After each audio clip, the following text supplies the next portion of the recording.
Francis, ayer y hoy,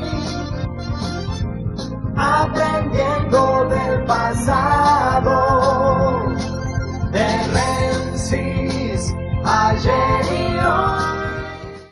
Se calcula que somos 7.000 millones los habitantes del planeta Tierra, que estamos dando vuelta por este mundo y que tenemos una distribución que está calculada que un 11% de los habitantes de la Tierra viven en Europa.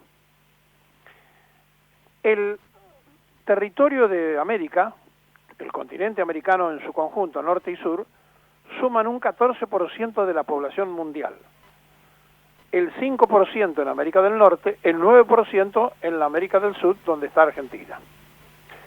De este continente, el americano del sur, Brasil es el país más habitado, que tiene 212.559 millones de habitantes.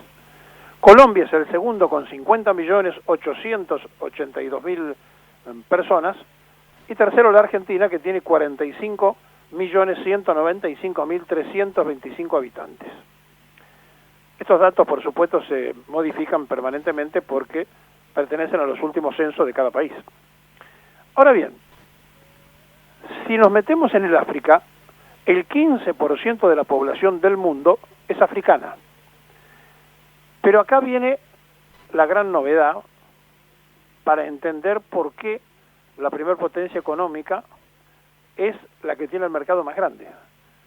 Asia tiene el 60% de la población mundial. Entonces, cuando uno piensa que Europa, con el 11% de la población de toda la Tierra, ha dominado al resto de los continentes, esta administración global, que tiene epicentros, si ustedes quieren, en un solo país del norte, como Estados Unidos, de América del Norte, como Estados Unidos, y el resto con Europa, nos damos cuenta de lo que han hecho los imperialismos en todas partes, pero ahora tenemos en juego el otro imperialismo, que es el imperialismo del Asia, el imperialismo chino. El presidente norteamericano termina de decir en las últimas horas que está muy preocupado por la presencia en América del Sur de China. Bueno, vaya noticia. Los chinos están en América del Sur porque los americanos nunca les importó su parte interna, nunca les importó el sur de América y siempre lo miraron con un criterio imperial. Así que ahora están preocupados porque, claro, están perdiendo no solamente frente a los chinos, sino que están perdiendo frente a una repulsa hacia todos los yanquis que se ha instalado en todo el continente. Pero volviendo a las cifras y a los números, es interesante darnos cuenta que el 49% de la población universal vive en el campo. Pero resulta que los que manejan la riqueza de los que producen todas las cosas, los alimentos y todo lo que usted imagina que produce el campo en el mundo, el 51% vive en las ciudades. Es decir, la burocracia le gana el trabajo en todas partes del mundo y por eso el 51% vive en ciudades y el 49% vive en el campo. Pero siempre hablando de la población mundial, nos encontramos con otros datos que son muy interesantes, porque nos van ubicando que hay novedades en torno a cómo la gente se prepara, cómo se forma, cómo está parada frente a la vida y de qué manera aparece distribuido esta población universal. Y en todo caso, el manejo de los idiomas, porque el idioma es central para la dominación del mundo. Nosotros creemos, por ejemplo, que el inglés es el idioma imperial por excelencia, el que más se habla y demás. Sin embargo, si nos detenemos en las lenguas y cómo se habla en el mundo, nos vamos a encontrar con que la verdad es que el 12% de lo que decíamos de las conversaciones en idiomas, la vamos a distribuir de esta manera. Un 5% habla español, un 5% en el mundo, un 5% habla inglés, un 3% habla portugués, un 3% habla árabe, un 3% habla hindi, el idioma que habla la mayoría de los pueblos hindúes, o que manejan el hinduismo, el 2% maneja el idioma japonés y el 2% maneja el idioma ruso. Pero el 62% del mundo habla idiomas locales o dialectos o expresiones que no están contempladas dentro de estas cifras que le acabo de dar. Entonces, cuando uno se detiene en esto, se da cuenta que nuestro idioma, el español, es el idioma más importante del mundo porque tenemos a mayor continente, a mayor cantidad de países de habla hispana, que es el idioma propio, y sin embargo estamos convencidos de que el inglés es el idioma universal. Bueno, fíjense en ustedes, a nivel mundial el español habla el 5%, el inglés se habla el 5%, a nivel mundial del planeta Tierra. El 13% del mundo universal no tiene agua potable. El 13% de esos 7.000 millones no tiene agua potable. El 75% tiene telefonía móvil. El 30% tiene internet. Piensen ustedes que el 75% del mundo tiene telefonía móvil. El 17% de esa población le falta tener contactos de comunicación. Ahora, ¿qué nos pasa a nosotros? Porque aquí nos vamos a encontrar con que en la Argentina, que tenemos 45 millones de habitantes, hay 32 millones de teléfonos móviles. 32 millones. Casi un promedio de euro por habitante. El 72% de la población en nuestro país tiene acceso al Internet.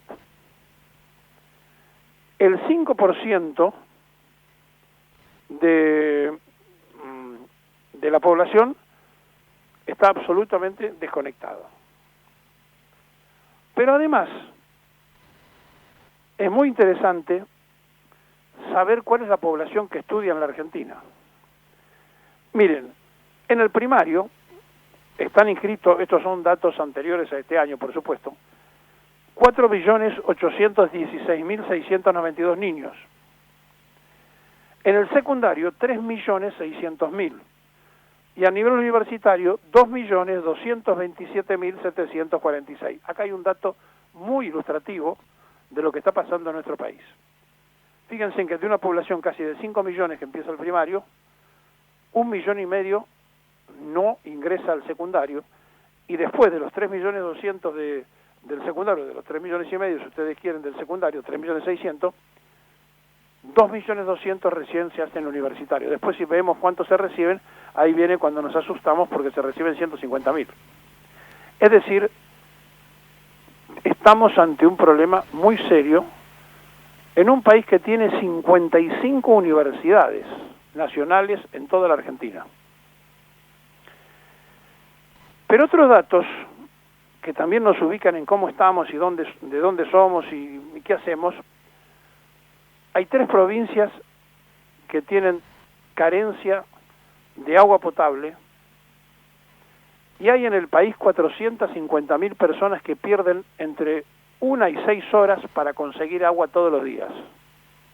Casi 500.000 de personas. Las provincias más afectadas por carencia de agua potable son Salta, Chaco y Santiago del Estero.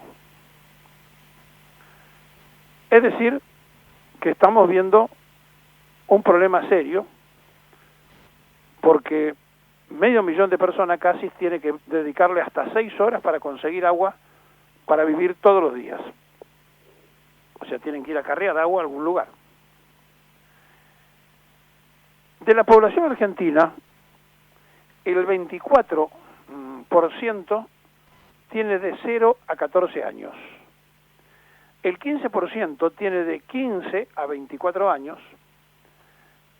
Sigan por favor estos porcentajes porque los trabajos prematuros, es decir, la gente que empieza a trabajar muy temprano, la encontramos en este 15%.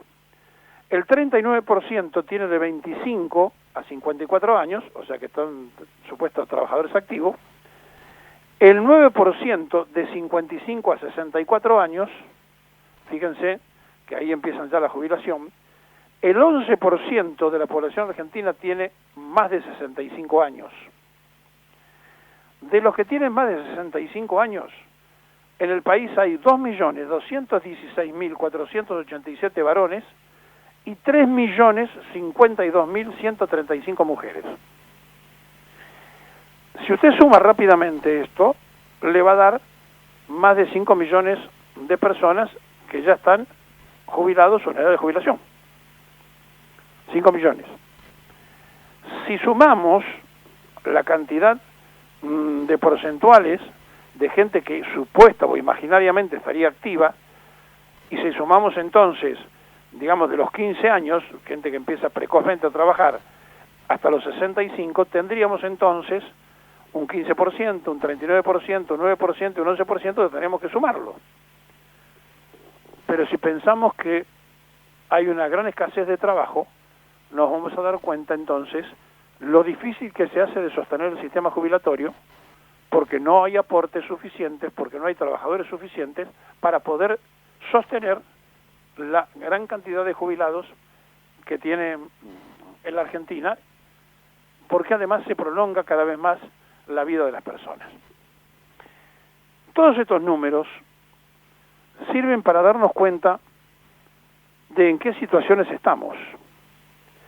Solamente el 20% del agua residual se recicla, pero tenemos también muy poca gente con cloacas en la Argentina. O sea que hay una gran cantidad de gente que no tiene cloacas, que tiene pozos. Y entonces uno dice, provincias que tienen problemas de agua potable, provincias que a la hora de internet y del teléfono tienen teléfono e internet pero no tienen agua potable. Algo estamos haciendo mal en la diagramación de los objetivos. Alguna cosa no está funcionando. Y allí nos encontramos entonces con la escala de privilegios de una sociedad. ¿Qué cosas son las principales que un gobierno tiene que establecer en una sociedad? Bueno, por empezar, el ministro de Educación tendría que estar muy preocupado por la cantidad de gente que comienza el primario y la muy poca gente que termina el universitario, por ejemplo.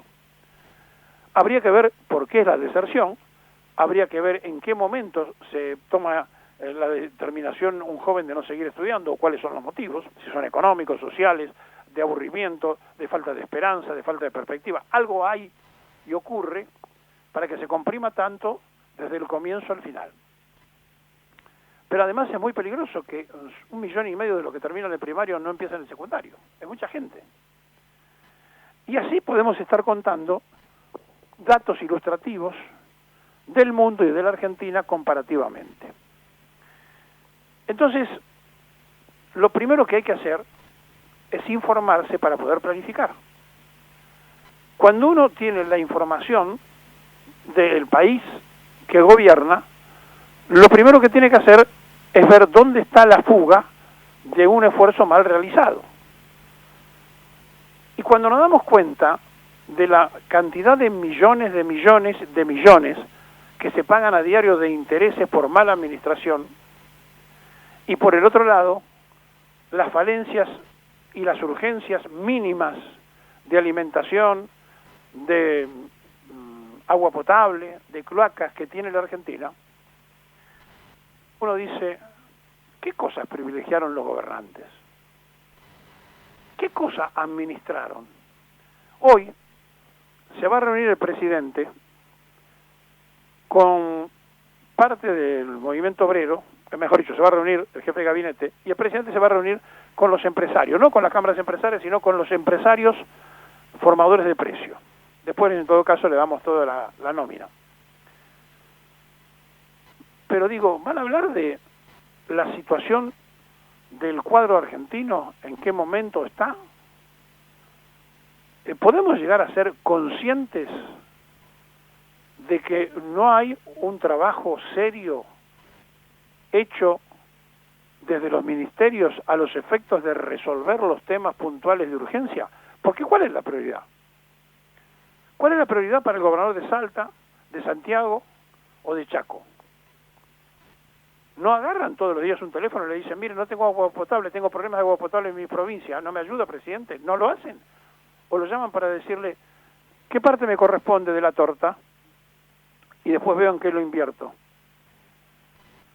Me parece que estamos ante un manejo muy por encima de la política, porque la política tiene que resolver estos temas, y nosotros lo que vemos todos los días es politiquería, es el desgaste de la política en función de cosas que son vanas, en discusiones inútiles, en situaciones que no nos llevan a ningún lado. Tenemos la tercera población de la América del Sur, pertenecemos y manejamos uno de los idiomas más hablados en el planeta Tierra, pero por un lado tenemos que pensar que nuestros chicos hablen inglés para no quedar marginados, y ahora vamos a tener que empezar a hablar chino mandarín para no quedar marginados de los otros. Algo pasa, algo falla.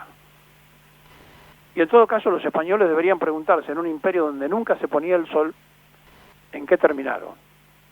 Hoy tienen un enclave de los ingleses en Gibraltar. Es decir, ellos terminaron siendo penetrados por otro imperialismo. ¿En qué terminó todo esto? ¿En qué terminó lo que costó tanto tiempo, que fue la liberación del Imperio Español y la realización de la independencia de los pueblos, si en realidad fueron declamativos? Y hoy han caído de un lado o del otro y la independencia no se ve y no se siente. Algo estamos haciendo mal en este continente tan rico para que las cosas no funcionen. Pero especialmente, volviendo a lo nuestro, sepan ustedes que estamos más preocupados por tener un teléfono celular que por tener agua potable.